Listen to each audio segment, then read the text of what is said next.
Rain hammered the windows of the Starlight Diner as Chloe wiped down the counter for the third time that hour. The little bell above the door gave its usual tired metallic sigh when Eleanor Harper stepped inside. Everyone at the diner knew Eleanor. 79 years old, thin as a shadow, a limp that forced her to lean heavily on a worn wooden cane. Every Tuesday and Thursday, she sat in the same cracked red booth by the window, ordered black coffee and cold apple pie, and watched the parking lot like she expected trouble to arrive. Tonight, trouble came with her. Two men entered seconds after Eleanor.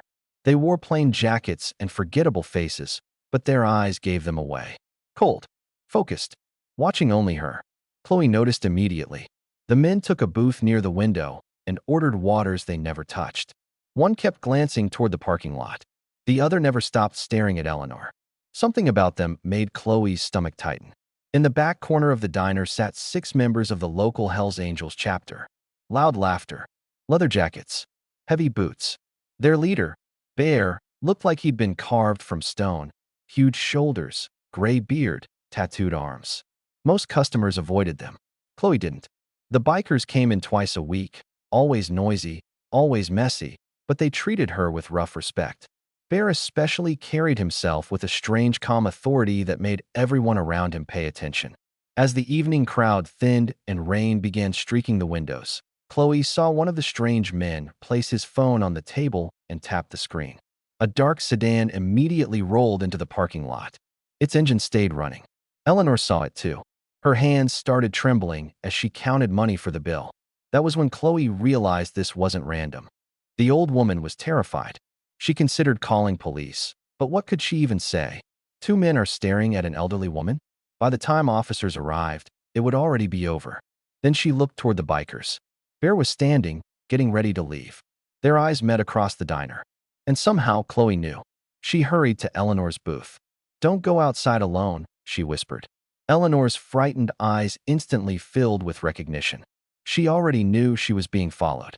"The police can't help me," the old woman whispered shakily. Chloe glanced toward the bikers. "Then maybe they can." Eleanor looked horrified at first.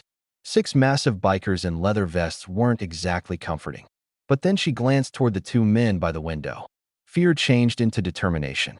Slowly, she stood and began walking toward Bear. The entire diner went silent. The 2 men stiffened immediately. One touched his ear like he was listening to someone through an earpiece. Bear watched Eleanor approach without moving. When she finally reached him, her voice shook but remained clear. "Sir, could you and your friends walk me to my car?"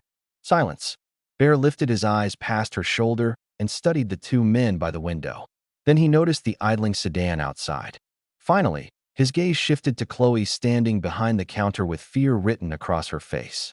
In one long look, he understood everything. His expression hardened. "Ma'am," he said quietly, "we'd be honored." That was all it took. The bikers instantly formed around Eleanor like a moving wall. 2 beside her, Bear in front, the others spreading out behind. The younger man by the window stood abruptly, reaching inside his jacket. Bear turned slowly toward him. "I wouldn't do that," he said calmly. The man froze. A few seconds later, the strange procession stepped out into the rain. Chloe watched from inside as the group crossed the parking lot toward Eleanor's old blue sedan 3 rows back. Rain poured off the bikers' leather jackets while Bear stayed close beside her, ready to steady her if she slipped. Then the dark sedan roared to life. Its tires squealed across wet pavement as it swung sideways, blocking the parking aisle. The 2 men advanced toward them with their hands inside their jackets. "That's far enough," the older one snapped. "This is a private matter." Bear gently moved Eleanor behind him. "Lady asked for our help," he rumbled. "That makes it our business. You don't know who you're dealing with," the younger man warned. Bear actually chuckled. "Son," he said, stepping forward slightly, "I promise it's the other way around." The bikers never raised fists. They didn't need to. They simply stood there, 6 enormous men unmoved by threats, rain pouring down their faces, surrounding Eleanor like human armor. The 2 strangers suddenly realized intimidation only works on people who scare easily. And these men did not scare easily. More bikers emerged from the diner entrance behind them, cutting off any retreat. The younger man's confidence vanished first. The older one finally gave a short nod. "Not worth it." Both men backed away, climbed into the sedan, and sped out of the lot. Only then did Eleanor finally break.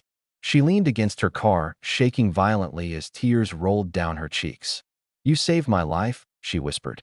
Bear studied her carefully. "Who were they?" Eleanor wiped her eyes. "I'm supposed to testify in a federal case next month," she admitted quietly. "I witnessed something involving organized crime. They've been following me for weeks, trying to scare me into silence." Bear's jaw tightened. Then he pulled out his phone. "Give me your address," he said. "You won't be alone again." And she wasn't. For the next month, the bikers protected Eleanor everywhere she went. One parked near her house overnight. Others followed her to grocery stores and appointments. When she met federal prosecutors, motorcycles escorted her car across town like a presidential convoy. On the day she testified, Bear and 5 bikers stood outside the courthouse for 6 straight hours waiting for her to come out safely. Her testimony helped convict a major organized crime figure. After the trial, the threats disappeared. But the bikers stayed. They repaired Eleanor's leaking roof, fixed her old car, took her to the diner twice a week. Eventually, everyone started calling her Mama E. Even Chloe became part of their strange little family. On Eleanor's 81st birthday, the diner was packed wall to wall with bikers, coffee mugs, cake, and laughter. Harleys lined the parking lot outside like a chrome honor guard. During the party, Bear stood and raised his coffee mug. "There are different kinds of strength," he said. "Some loud, some quiet. But the strongest people are the ones who see fear, feel fear, and still do the right thing." Then he looked at Chloe. "And sometimes heroes wear aprons." The diner exploded with applause. And from that day,